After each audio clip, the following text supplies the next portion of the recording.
Good morning, you sad watch people. I've lost count of the San Martin watches I've owned over the last 4 years or so. There's always been a reason why I've sold them, although their quality and value for money have never been in question. As you probably know, San Martin are based in the Hong Kong region, and they're generally known for their well constructed and finished homages, although they made a few of their own designs as well.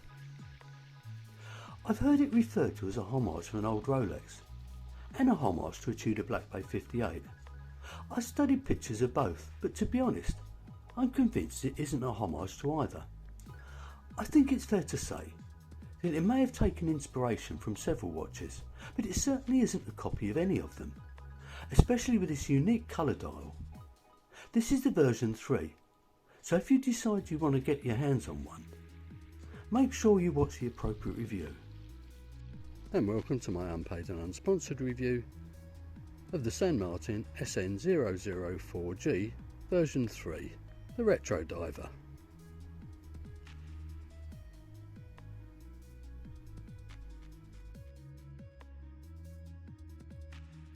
So on with the dimensions. Well, the case is 38mm, although the bezel protrudes out a little, making it 39mm. The lug width is 20mm. The lug to lug is around 46mm, and the depth is a tad over 13mm, but that includes the raised box sapphire. In my opinion, the watch wears more like a 38mm rather than the bezel width of 39. And here is the second generation of the San Martin packaging. It's a plastic cylindrical box, and inside is the warranty, which is 2 years, some instructions, and some tools. And this is my watch of the day. It's the second hour Mandala. It's one of my favourites. It's a 40mm sports watch, and it's got this beautiful salmon dial.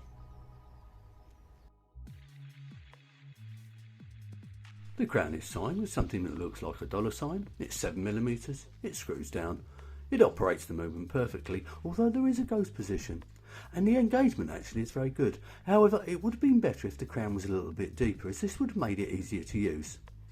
Now, I class this watch as a skin diver, as it's got 200 metres of plain water resistance. Inside is the YN55A calibre, which is an Orient in house movement. I've had this in previous Orient watches I've owned, but never in anything else. I would say it's comparable with an NH35. It ticks away at 21,600 beats per hour, it hacks, it hand winds, and it's got a power reserve of about 40 hours. Now, if it's correctly regulated, it's quite accurate. Like the NH35, these movements are known for their reliability and their ruggedness. In real life, this watch runs at about +3 seconds a day. But now let's see what the time grapher thinks of it dial up.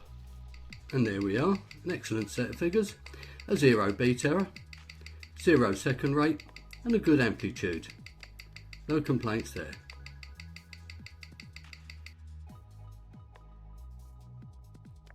It's got a double dome box sapphire crystal, which is simply gorgeous. Apparently there is some AR coating on the underside, but I see very little evidence of this. Like most newer San Martin watches, the bezel is fantastic and comparable with watches costing many times more. The insert is ceramic, but it's not loomed. It's very easy to grip, and the action is close to perfection. There's no backplay, no wobble, and this one lines up perfectly. Now let's have a listen to it.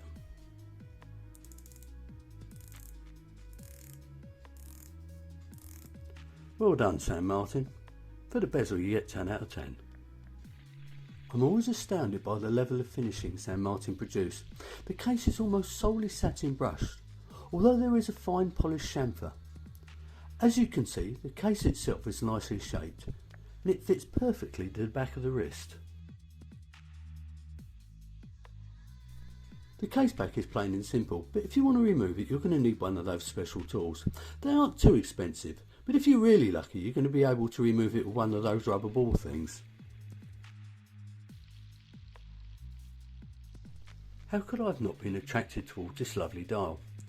San Martin describe it as being leather tropic, and the colour as being burnt red.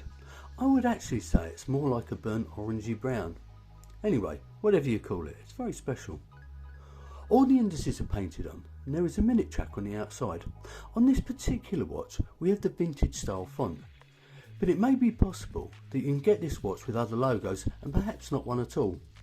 San Martin have always struggled to make up their minds what they're going to do with their logos, and in fact this watch has got no less than three. One for the dial, one for the crown and one for the clasp. This type of thing drives some enthusiasts potty. Fortunately it doesn't bother me too much. They chose to go for simple pencil hands, although the second hand is a lollipop design. The indices, hands, lollipop and bezel have a generous application of C3 old radium lume, and as you would expect, with this brand the lume is excellent and lasts well through the night. Now let's have a look at that lume.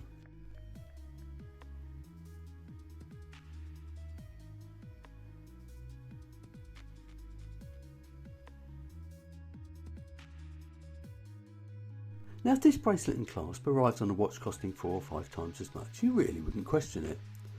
Now the solid end links fit perfectly to the case, although they don't have quick release spring bars, and the case doesn't have drilled lugs either. Now it tapers down from 20mm to 16mm, then back up to 18mm for the clasp. As you can see, it arrived on this riveted bracelet and the links are attached using disguised screw pins. They are double ended, and to be honest a tad fiddly, so put a little bit of time aside to get this job done. Like the case, the brushing on this bracelet is absolutely superb. In my opinion, this is a great clasp and one I like to see on many watches. It's fully milled, it's got double pushers and it's got 4 micro adjust. It's just about the perfect size for the bracelet and it bears the San Martin hex.